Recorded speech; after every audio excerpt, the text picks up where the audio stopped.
Indian navy एक जबरदस्त opportunity लेकर आया है ग्रेजुएट्स के लिए। इसमें फाइनल ईयर वाले भी अप्लाई कर सकते हैं, पास आउट भी कर सकते हैं। मेनली बीटेक वाले बच्चे, उनके लिए तो बहुत वैकेंसी है। बट एमएससी, एमए, अलग अलग फील्ड्स में, एमबीए, बहुत सारी ऑप्शन है भैया। मैं आपको बताता हूं, इसको बोलते हैं एसएससी टेक, जो कि इंडियन नेवी लेके आती है। साल में 2 बार वैकेंसी निकालती है। वैकेंसीज भी अच्छी खासी होती है। कोई रिटर्न एग्जाम नहीं होता, डायरेक्ट एसएसबी की कॉल लेटर आती है। एसएसबी की टेंशन आपको लेनी नहीं है। आज की डेट में एलडब्ल्यूएस एसएसबी इंडिया में हाईएस्ट सिलेक्शन रेट दे रहा है। कोई भी बच्चा जो पिछले 1 से 1.5 साल में एसएसबी गया हो तो उससे एलडब्ल्यूएस के बारे में पूछिएगा, उसको जरूर आइडिया होगा, बिकॉज कोई ना कोई उसका यार दोस्त या खुद वो रिकमेंड जरूर हुआ होगा। तो उसकी आपको टेंशन नहीं लेनी है। अभी मैं आपको कंप्लीट डिटेल बता देता हूं कि ये नोटिफिकेशन क्या बोलती है। आपको पहले इस फॉर्म को भरना है, फिर शॉर्टलिस्टिंग होगी और आपकी एसएसबी की कॉल लेटर आएगी।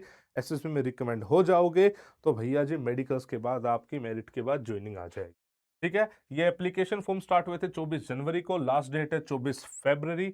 अलग अलग ब्रांचेस के हिसाब से एलिजिबिलिटी डिफाइंड है। जैसे मैं बात करूं सबसे पहले एग्जीक्यूटिव ब्रांच की, तो एग्जीक्यूटिव ब्रांच में डिग्री चाहिए बीटेक। मतलब आपके पास अगर बीटेक की डिग्री है तो आप एलिजिबल है। मैन एंड वुमेन दोनों ही इसमें एलिजिबल होते हैं। डेट ऑफ बर्थ देख लो, 2 जनवरी 2002 से लेके 1 जुलाई 2007।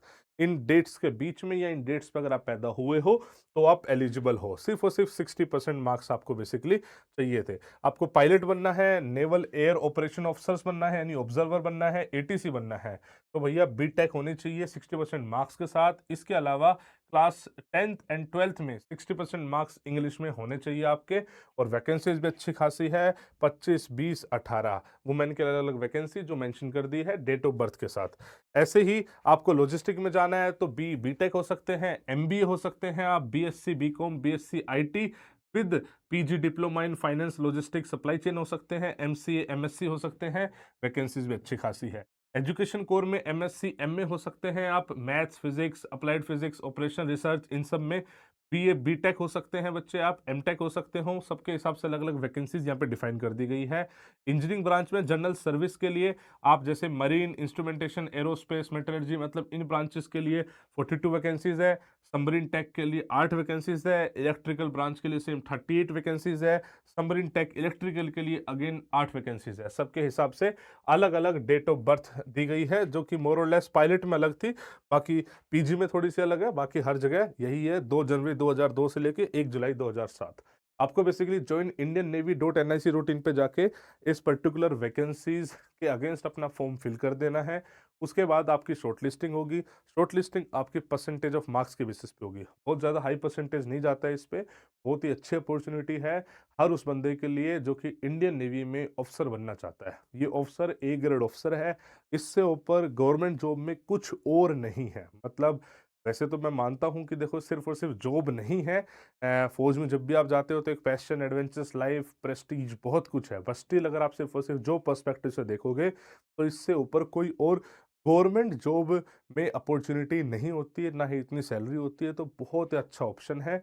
एसएसबी का मैं पहले ही बता चुका हूँ, एसएसबी की आपको टेंशन लेनी नहीं है।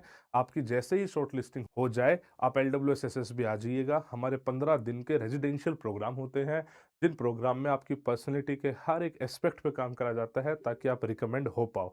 और हर बार, हर साल हम हर एक एंट्री में, ये एंट्री या फिर आपने सुना होगा एनडीए, सीडीएस, एफकेट, तो रिटर्न एग्जाम स्पेसिफिक एंट्री है, उनमें हो, हर एंट्री में हम जबरदस्त सिलेक्शन देते आ रहे हैं, आगे भी देंगे। बिकॉज हम हर एक बंदे पे इंडिविजुअली काम करते हैं, तभी इतने अच्छे रिजल्ट्स भी हम क्लेम। बाकी फिर भी कोई डाउट हो, कोई परेशानी हो तो आप मुझसे कमेंट सेक्शन में बात कर सकते हैं। I wish you all the best. जय हिंद, जय भारत।